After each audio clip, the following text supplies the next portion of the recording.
Hello and welcome to yet another episode of Barefoot Revolution podcast. I'm joined by Vinayak and Jatin yet again, and today we will be discussing game week 1 of the Premier League. But before that, JT and I have some questions for Vinayak. Right, JT? तेरे पास स्पर्स के ये performance के बाद दो ही option है, या तो पूरे पॉडकास्ट म्यूट करके बैठ जा, या फिर तूने वो वीडियो देखा है वो पाकिस्तानी क्रिकेट फैन, ओ भाई मारो मुझे मारो वाला वो वीडियो बना ले खुद का। नहीं स्पर्स टॉप 4 तो मैं सच बता रहा, like I stand by what I said and I still think they will reach top 4, but my logic has changed. My logic was that Mourinho will get them to the top 4. Now my logic is Mourinho will be sacked in December, and because he will be sacked in December, some caretaker manager will come in, and just like Hansi Flick, they will turn this Spurs side around and they will finish top 4 because they've definitely got the players to do it. I just think but what Mourinho has lost it. Mourinho के अंदर वो इतना नीचे होंगे league में कि last time की तरह यूरोपा क्वालिफाई करने में ही सेलिब्रेट करेंगे वो। हाँ, तो मैं वही बोला था, टॉप 4 चांस है, मैं बता रहा हूँ। they need someone like ओले आके टुक्का मार दिया था, सडनली ऐसे मैनचेस्टर यूनाइटेड खतरनाक बन गया था, वैसा ही होगा। स्पर्स लेजेंड अच्छा जो वापस आएगा बहुत है, गाड़ी लिनेकर है, सोच अगर बर्बटॉव आ गया, डेफिनेटली नहीं आएगा, ये सब मैं ऐसे ही बना के बोल रहा हूँ, बट ऐसे बहुत लेजेंड्स है आजकल, तो लेजेंड्स ट्रेंड में है, किसी को भी बना दो। वो भी तो है, गैरी लिनेकर तो आजकल वो स्टूडियो में बैठा रहता है, उसको 5-year deal BBC के साथ। हाँ, बीबी के साथ 5 year, वो तो लाइक लेजेंड्स तो कमी नहीं है। पर आज का टॉपिक क्या है, मेरी मारना या फिर लाइक कुछ तो टॉपिक है? Recap of game week 1। Oh fantastic वो स्टार्ट तो इसी से होना था ना। हाँ यार, पर सच बता रहा हूँ, मतलब लास्ट पॉडकास्ट के बाद प्लेन्स आया है कि like a lot of people questioned the fact that like why are 3 Indian boys launching a podcast on football. Apparently we're not knowledgeable enough about football. There are millions of podcasts out there with people from countries that are supposedly football countries, and I think that's the very reason why we started the show. Like we hate stereotypes, we hate the fact that we're stereotyped to a particular sport. I don't think many of us watch cricket, like the three of us. I don't think we watch much cricket. Like we've spent 20 years, like cumulatively 60 years, all three of us watching football. So why should it be just like guys from the UK? Like why would they be considered authentic when they talk about football and not us Indians? I mean, we have one of the oldest football clubs in the world in our country. We have one of the most watched rivalries in terms of stadium audience in the world. We have a national team captain who is up there in the top 10 highest international goal scorers in the world. So I just don't get the point about like being stereotyped and just being linked to a certain sport. And that's the reason why we created this podcast, to give everyone who has been marginalized from a sporting perspective because they belong to a certain country a voice to speak out. Like, we've watched football for years and years, and we've spent more time watching football than we have doing anything else in our lives. So I think just because we're Indians, that doesn't mean someone has the right to question our ability to speak football. So yeah, just wanted to get that off my chest, and I'm not doing that कि मैं बच जाऊँ तुम लोगों के scrutiny or questions say about Spurs and Mourinho, but just wanted to put that across. अब शुरू करते हैं topic. काफी passionate. So just like previous episode, I'll just give the name of the match and you guys can discuss over it. Fantastic. Okay, so the first match, Fulham versus Arsenal. Fulham lost 0-3. What do you think of the match? How did Arsenal play? I will let Jerry go first because I think he said Arsenal will finish top 6. And I definitely stand by it. I think they played really well. They created quite a few chances. And yeah, I think they're looking good to finish in the top 6. Whereas when you talk about Fulham, I think it's not looking very good for Fulham. Fulham का basically यार problem है कि they don't have creative players to create chances for them. and they don't have anyone who can run behind the defenders. So unless they try and fix this in the transfer window, it will be very difficult for them to stay up in the Premier League. Yeah, I agree with the assessment for Fulham. I disagree with the assessment for Arsenal. I think to judge a team of Arsenal's caliber or supposed caliber in a match against Fulham, who are the odds-on favorite to be relegated, I don't think it's the right data point which suggests that they would finish in the top six or not. We've seen Arsenal starting really well. They beat Leicester 4-3, I think the season before or the one before that. So they looked really good going forward. Ozil was just mesmeric in that game, and it sort of fell apart through the season. I think their problem is Arteta is trying to play a style of football with a bunch of players who are definitely putting in a shift at the moment, but can they sustain this? It doesn't look like it's natural. It comes natural to these players. Like he played a very unique formation. I think Maitland-Niles definitely gave them a lot vis-a-vis pushing up the pitch. But then again, like it's Fulham, easy to do that. What happens when it's against a team like, even say a team like Southampton, who have really strong midfielders like Romeu, who with his sheer tenacity and understanding of the game can break through that. And even if their XG, like XG against, like the number of goals that they were expected to concede in the game was 0.2, I think that's more a function of what JT just said about Fulham not having that speed to get behind that or sort of break through that press and get behind the defense line. So my my prediction still stands. I don't think, even with the recent improvement, even with how they played against Fulham, which was, to be quite in honest, their last 7 matches, they have won like 6 and just lost 1. so depends on. They've beaten Liverpool, City, Chelsea in the FA Cup final, and now Fulham. It's not like just Fulham. They are That's doing a good point. they're doing really well on the last 7-8 matches. That's a very good point. But I would still point out to the fact that 3 of the last 7 matches have been cup matches. It's much easier to play, and these cup matches weren't two-legged.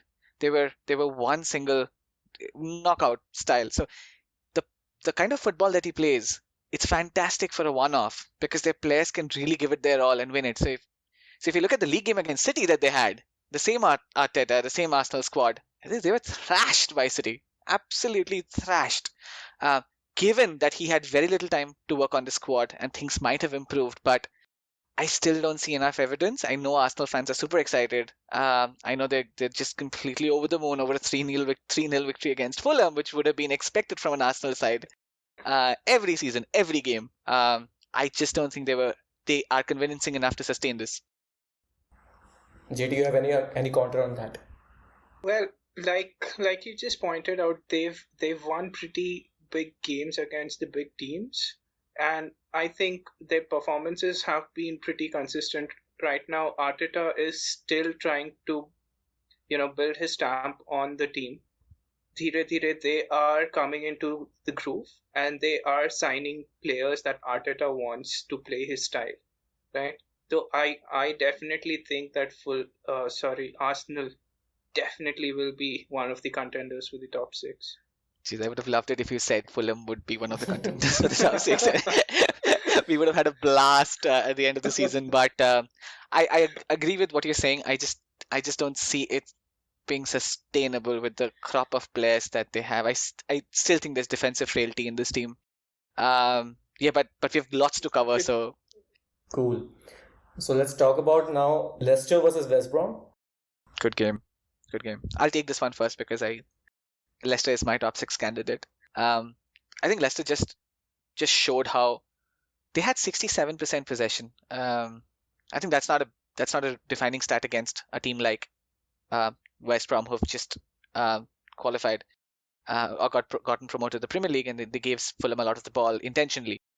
But I think what was really good to see is like how that midfield, irrespective of who plays, there seems to be a system that works. So they played Wilfred Ndidi as a centre back, and they played Mendy, who's very much like Kante, as the defensive mid, stuck with the 4-1-4-1, and it just was so seamless. That transition was seamless, and that's what gets me to believe that even though they have a limited squad depth, I just think if they can stick to this system, they will be able to find players who fit this system. So I definitely strong contenders for top six, at least for me. Well, yeah, they definitely played well. Again, I can use the same argument you used against Arsenal for Leicester. It was West Brom that they played against, so it was an expected win for Leicester. But again, you'll have to take into consideration that Leicester will be playing Europa, and that is a lot of added fixtures to a very thin squad, right?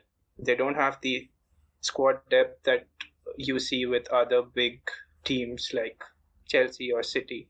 So Yeah, I that's true. I don't know कि कितना sustain कर पाएंगे वो performance. Yeah, I think Arsenal are playing Europa too, so they'll have the same issue. Even they don't have squad depth. So if you ask me right now, who's the better team? It's definitely Leicester, because like I think Arsenal, it was slightly scrappier a win than the one that Leicester had against West Brom, and also like they're two different caliber of clubs. So I think Leicester winning against West Brom was definitely bigger than Arsenal winning against Fulham. But like this is my biased opinion. I love Leicester. Okay, I talked about two promoted side. Now the third one, Leeds. They This never looked game, like a promoted side. They looked like a complete Premier League team. They look like defending Premier League champions, to be quite honest. Um, JT, what did you think about it? Phenomenal. I don't even have the words to describe the match. The first half was just crazy. I don't even know what was going on in the match. It was just end to end attack press. Oh, unbelievable match. And clearly Leeds were very unlucky to lose this one. They definitely deserved at least a point out of this one. Was that a penalty for you, the first one? Well, the arm was in a position where you could have given a penalty.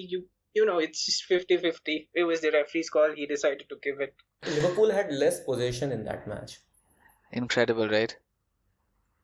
and they took 22 shots, out of which 13 were blocked. What do you think about their attack? They had just the XG of 0.6 and they scored 3 goals out of that. Exactly. I think the XG makes sense primarily because a lot of their chances weren't even shots on goal. And so I don't think that gets counted when calculating XG if you don't have an attempt on goal or off goal. So I think it wasn't the score line that impressed me. I think the defining moment of this game was when Bielsa was interviewed. He had a translator. I've seldom seen that in the Premier League. I think a lot of the managers, they know English and they try and answer back in English and not have to rely on translators. But Bielsa knows English. He knows English. It's broken, but he does know English. But just that aura of a reporter asking a question and then Bielsa answering it and the translator having to translate it, that was phenomenal. Like that was a new for me. And so what he said was, "We are not going to change. We are not going to change."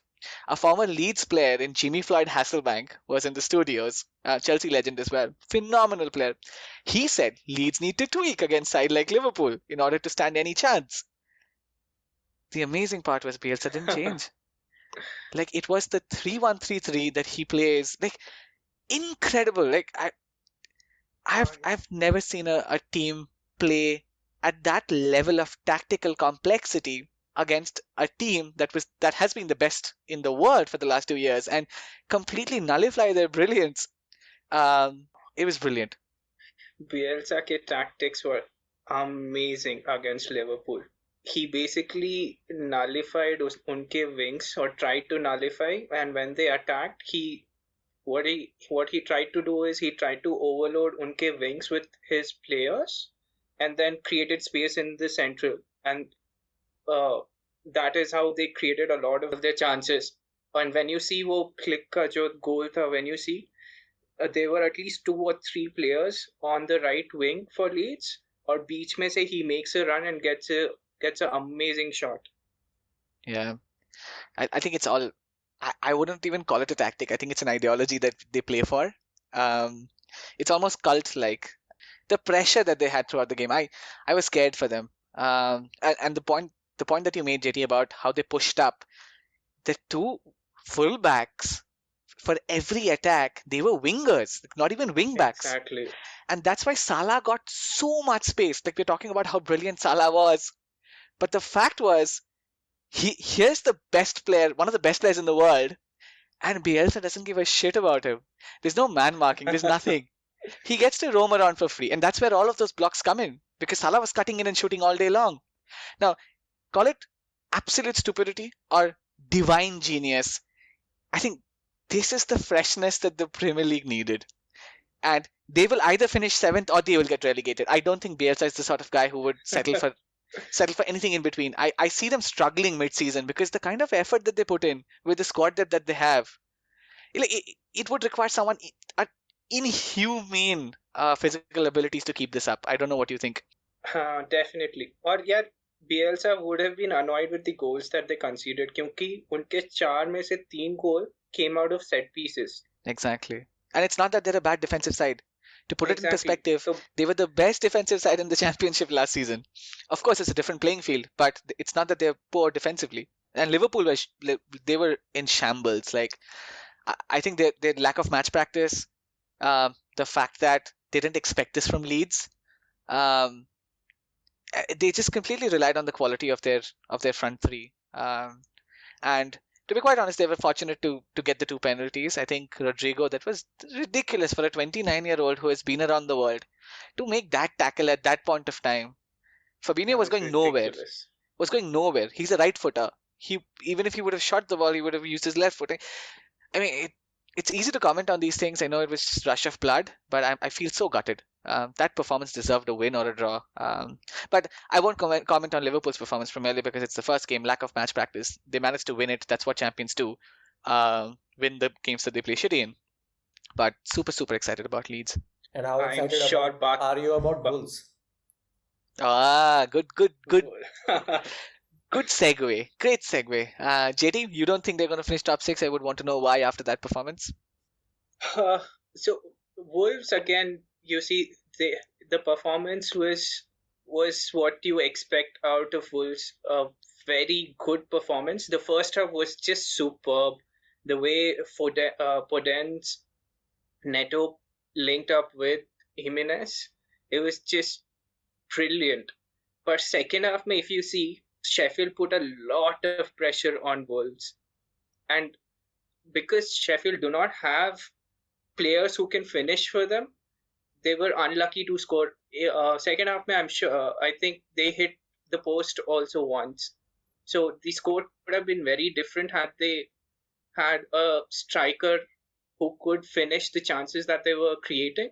But then first half performance from Wolves was brilliant. But then again, उनका performance has been good. Last season भी अगर हम देखें तो उनका performance has been good. But again, वो पूरे season वही performance रख पाते हैं क्या? That's the main question, right? You think Exactly. Sheffield missed Henderson? Definitely missed Henderson. Although I'd say I think the quality of Jimenez's finish, I don't think. It's easy to say they missed Henderson because Henderson is not just a goalkeeper, but he gives a lot of assurance to the back four, or back three. So I don't think Ramsdale had a bad performance. I just think it was an exceptionally high quality goal by Jimenez. Exceptional finish. That's top corner, right hand side of the post. I don't think many goalkeepers can save that, to be quite honest. And the header was also really good. It was a defensive error, so I wouldn't question Ramsdale too much. I think Henderson would be missed. I mean, he was one of the best goalkeepers in the Premier League, so it goes without saying. Again, I think completely agree with what JT just said. I think just like Leicester, I think the beauty about Wolves is the system and not the players themselves. Like he didn't even go with Jota.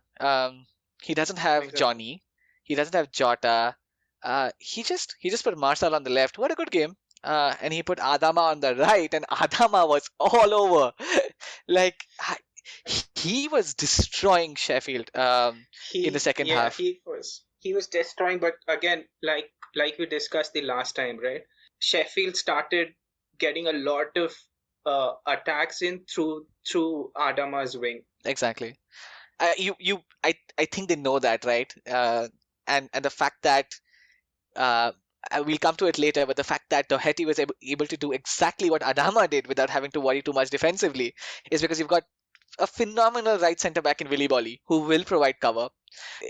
When they play Neves, he moves to the right. They play Dendoncker this game, he moves to the right. So Adama's just got that freedom, and I think tactically that right wing back position, if he gets his finishing or his crossing a little better, he's going to be phenomenal. Someone said he's overrated. I think he's overrated as a striker.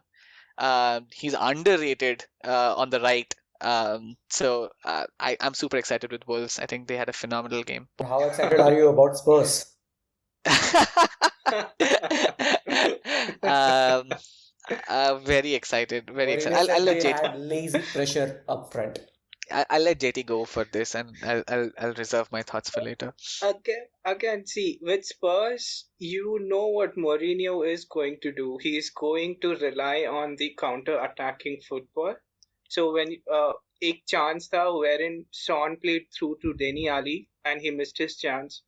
They got that chance when Højbjerg won the ball in the middle, passed it to Son, and then he created 2-on-2 or 3-on-3 tha with Everton defenders, and Ali missed a chance. Apart from that, Doherty was it looked like Doherty was instructed to stick to the wide line. Mostly that was not really effective because Doherty loves to come in, और उसमें when एक chance भी create किया था Doherty ने, wherein Kane lobbed the ball to Doherty and he missed a very good chance. It was a very good save by Pickford, sure, but he should have scored from that chance. But apart from that, I didn't really see anything else from Spurs to say that okay, these guys will be able to finish in the top 4. It was the first time Mourinho lost an opening game week match in his managerial career. Vinayak? Yeah, I think it saddens me because every season I get excited about Mourinho evolving as a manager. Never does. I think I've seen a lot of good managers and they've always evolved, right? They've either evolved or their ideologies have been time proof. For example, Bielsa, his ideology, people know it works, it doesn't work. But it's time proof. Like if he has the right players, it will work, like he showed with Bilbao. I think with Mourinho, it's not an ideology, but it's more like I'm going to counterattack. I'm going to set my teams to sit deep and I'm going to counterattack. I'm going to play long ball football. And no matter who the players are, I am just going to keep playing long ball football. Now, the problem with long ball football is the likes of Harry Kane, Lucas Moura, Heung-min Song, they're not used to that kind of football. Like, I think there was complaints as well from this group that in the training sessions, Mourinho was exceptionally old-fashioned and he kept getting them to do these drills. And these don't work in modern football. Like, sad to say this, but like from the first game, I know it's not prudent to predict too much. But what I really, really hated is Mourinho is known for his ability to change things. What I hated was the fact that he took off the one player who had control of the ball, Harry Winks, and he brought in Sissoko, and then Spurs didn't press at all. Like if you take away your ball player and if in the midfield and that player is busy covering the space left because Doherty is right up the pitch. And completely weakening Højbjerg, who had a horrible start. So did Doherty, for no fault of their own. I think I doubted Mourinho's ideology. I doubted his football, but I never doubted his tactical understanding of the game. I was so disappointed with that move. Like I'm not Mourinho, but taking Winks off to put in Sissoko and not pressing, and that's where he came out with that lazy press analogy. Because I think what he wanted to tactically do was wanted to press with Sissoko. And did you see that press? Like Everton had like 6 to 7 minutes with the ball to break that press. I don't know why why that was even trying. Not even trying. Now, like that deeply saddens me to see like Mourinho not being able to motivate people. He was a man manager par excellence. Like Lampard, like people like Lampard, if Mourinho didn't talk to them for a day, they would score 3 goals the next game just to be on talking terms with Mourinho. And just to see this crop of players, what was that? Ndombele, like he came on and he was the worst player on the pitch. Like What was he doing? What was like the only player who had like Toby Alderweireld, like such a fantastic centre back. Did you see the way he got beaten by Richarlison? Like I want to believe that this is lack of match practice. The fact that they didn't have a strong enough preseason. They played 3 friendlies against I think QPR, Charlton, mainly London clubs because of coronavirus. I would really want to believe that because that tactical performance by Mourinho. I'm sad to say this, but if this keeps continuing, he's obsolete as a manager. He won't just get sacked from the Premier League. I think his career is over if that's the kind of tactical understanding that he wants to carry forward. Okay, what do you think about the career of Lampard now? How is it going? Yeah, this guy's getting really good. इसके बाद पता चला Jimmy Fallon retire कर रहा है और भाई Tonight Show with Vivek Tiwari. Really good. Loving it. I'll take this one because like I think I'm exceptionally happy with the performance, not because of the quality of the performance. When you assemble a squad which is that expensive and you play shit football, yet you win the game, I think that's a great sign for things to come. Havertz had the worst game I've seen anyone have in a Chelsea shirt for a long time. To be quite honest, I think he ran around a lot.